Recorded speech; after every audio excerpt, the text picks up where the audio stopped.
everyone. We got my 2019 2.7 EcoBoost on the wrecker for today. I want to say thank you to Winnegar Auto for letting me use the truck. I work here personally, but we're going to be putting bigger turbos in here tonight. I am just stopping at O'Reilly's here, and we're going to grab some coolant and oil filter for an oil change. And of course, being Ford, we only go Motocraft for oil filters. They are extremely picky. So we'll cut back to the case. Once we get her loaded in the shop, I'll record some of that, and we'll get her up in the air, and we'll start putting in these big turbos. So we got my my truck on the rack here. We're going to be going back to 170 degree thermostat. This is an SPD thermostat in here. It's just in a Murray box because I went to 160, but honestly it's too cold. So we got the bigger turbos right here. And still little babies, but definitely a lot bigger than they were from factory. So these ones are rated for 60 pounds per minute. The factory ones were rated for like somewhere in the range of like 20 pounds per minute, somewhere around there. So we're going to reuse these because steel gaskets, so why not. Got all the hardware here, and we're also going to be putting in some Motocraft windshield wipers. I just don't like the aftermarket ones. In my opinion, they're not as good as the factory ones. So I know these are, I think those are aftermarket that are on there already. But yeah, we're gonna get to buzzing these wheels off, and we'll be right back once I get these wheels off. So I do have to use a special socket here. So I'll use this special socket to get them off. But once we get them off, I'll get right back to you, and I'll show you guys how to get in these bigger turbos. Okay, so I got the wheels off. Some of you may be wondering what brand coilover this is. This is the Beltec suspension drop kit that I have in here. Basically just a lowering coilover. Nothing too fancy, but other than that, the handle's really nice if you guys were wondering about this. I'm going to do a separate video later on what's everything that's done to this truck. I've had this truck before I really got into YouTube, so bear with me on that. But we are going to be working through the fender liner. Might take it out, might not, but you can kind of bend it out of the way to get in there. So that's where the turd skis mount is, right in there. So yeah, we'll get her in. So right where that the towel is, I plugged all the ports while it was sitting, while I was waiting for these turbos. And I want to give a huge shout out to Compound Turbo. They did a really nice job on my turbos. So that's who did them. I was originally going to go through 5-star, but 5-star didn't really have their company in business. They were out of business for like 6 months, and I wanted to get this done in the winter while the truck was sitting. So I called 5-star because I'm tuned through 5-star, and I asked them like, hey, who should I go through for turbos? And they're like, oh, check out this guy, Compound Turbo. I went to them. It was like $1,900 roughly to get both turbos done. So it wasn't bad. I just took my old turbos out, sent them out. They rebuilt them, put new bearings and stuff, and impeller wheels, all that stuff on them. So it wasn't a bad price at all. So yeah, I would definitely highly recommend them. So, let's get taking out those ports and stuff, or those towels, and we'll get to the difficult part here in a minute. Alright, so we got the driver's side bigger turbo here, we got the passenger side over there. I got all those lines pulled out, so, and all the ones over here. So this is the side that's going to suck, and we're going to have the help of my father today.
Using a T45 here.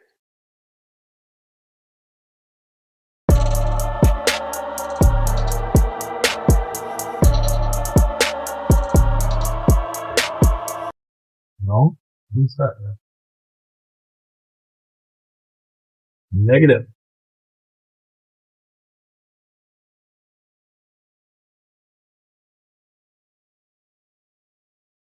Well, if you take that out for a second. Because I can't line. There, no, you could be lined up. Well, I was in the hole. It just wouldn't start. John was lining up the gasket.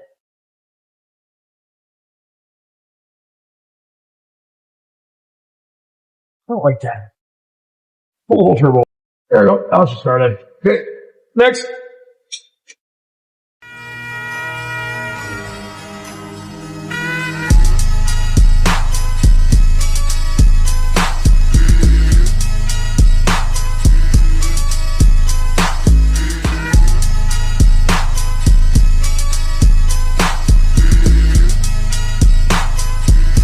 So I'm going to give you guys a fair warning here. Let me turn on the camera light here. So this intake tube absolutely sucks to get on, and that boost tube there sucks. The vacuum line right there is not as bad, but this one's pretty easy. The line up on the top is pretty easy, although when you take it out, more than likely you're probably going to bend this where it doesn't need to be. I'd recommend just grabbing a big pry bar and just punching it over after you get the accordion bent the way that I have it in there, and then it should pop right in place. That's what I did for mine. And then the worst line of them all is actually right up against the head, but she's all in and tight, so now we're gonna do the other side. Also, what also made it a little easier, taking this clamp off right here, which is, I think, coolant line? I'm not sure, 100%. I didn't look too closely at the hose. But anyways, you have to feed it through the wastegate actuator here to get it in there. So that will help you guys a lot getting in these turbos. It works the same for putting in factory turbos, so the housings are physically the same size, they're just milled out internally, so that way they're physically bigger on the inside and you get compressor wheel and stuff. So I'm pretty sure, I think this is the factory exit wheel. I'm not 100% sure, but I'll have to look at my specs sheet and let you guys know. So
So YouTube, we got the bigger turbos in.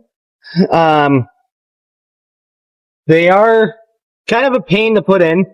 And I went back to 170 degree thermostat, which is in now. It got a pressure oil change. It's got brand new coolant in it. I did spill a little bit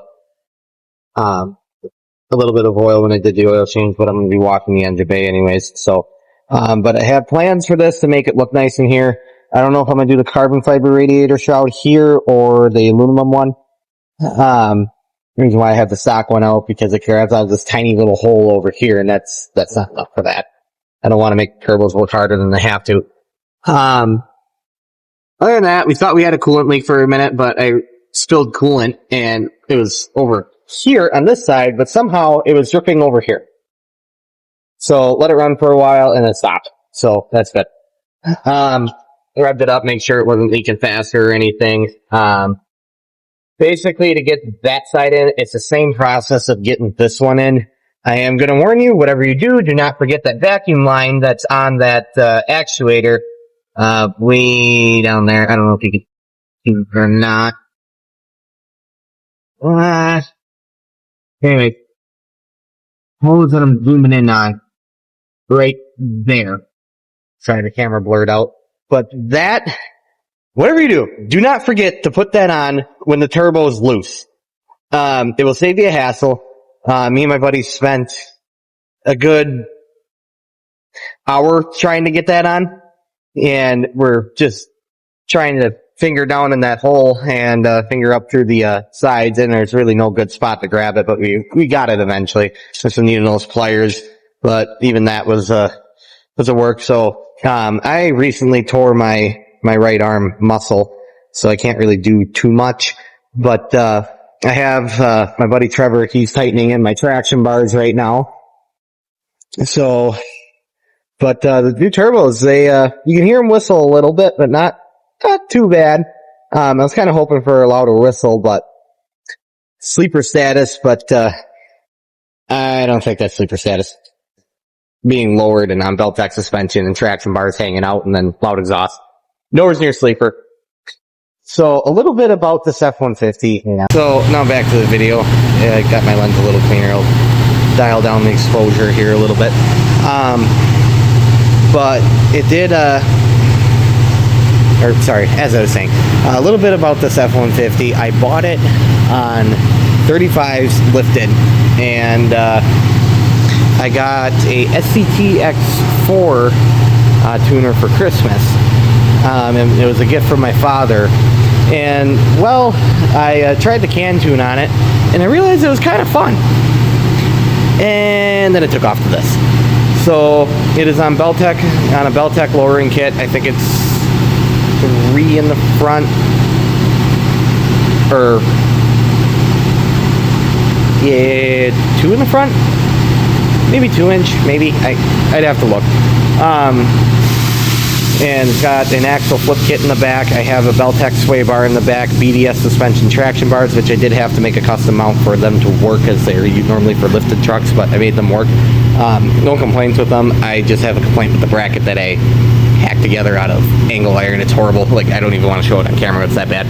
But eventually I'm going to get a machine, so they're going to be really nice. I want to do them out of billet aluminum.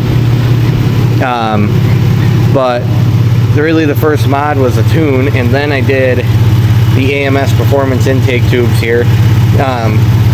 Went from like a bottleneck size to a pretty big size, and it cones down to the turbo, so it helps rush air into their S&B air intake. I have AF fabrication hot and cold side intercooler tubing. I have the AF fabrication big intercooler in there. Pretty easy to install. I have a turbo smart blow-off valve, mechanical. I custom machined with my grandpa this 1-inch throttle body spacer that's right there. Right now this is just a line that's reading my boost gauges. And I have a fuel booster pump, which is in the back seat, which just boosts the tank voltage to 18 volts instead of 12 volts, so it can supply the fuel. That's really all you need to run E85. It's so much easier than running an E50 mix. But I also did these pillar gauges here, which look pretty nice. I wanted it to match the interior. It doesn't match like quite right, but it's close. So maybe eventually I'll do a custom gauge cluster with with the red tack and the blue lettering. But other than that, interior is basically stock. I did have 4 8-inch subs in the back seat, but I took them out for weight reasons. Tonneau cover that I had from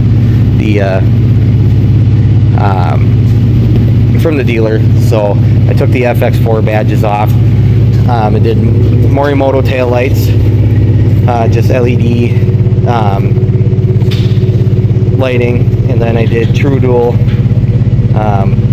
dual tips out the back, and it doesn't sound too bad at idle. It sounds absolutely atrocious in the mid-range RPM. Then you get wide open, then it's okay. Morimoto third brake light with the rapid flash, so when you tap the brake pedal it flashes 3 times. Little Easter egg here, the ecoboost badge I did. Boston 24-inch wheels. I did the snowflake. Me and my father actually picked those out.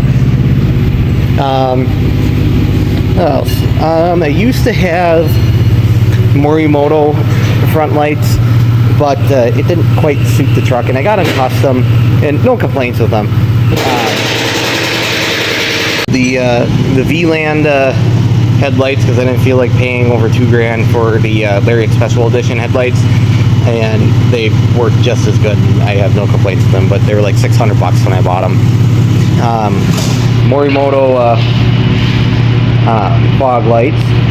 I did the badging here. I put the STX grill on it because I like the honeycomb better. And I replaced that front balance piece there so it looked proper, because it looked kind of goofy being lowered without that piece. I took off my old one because it was actually shattered from the previous owner. They hit something. Somewhere in here there's a dent. Somewhere on this side. Unless it's closer to that way. But anyways, they smashed out that piece, so I just replaced it, put a new one in. But yeah, that's all that's really done to the truck. Other than that, and then some buff and wax. These I used to have black and red. I swapped them out to black and red, then I went back to the chrome because I didn't really like it when I went with these wheels. It didn't really match at all.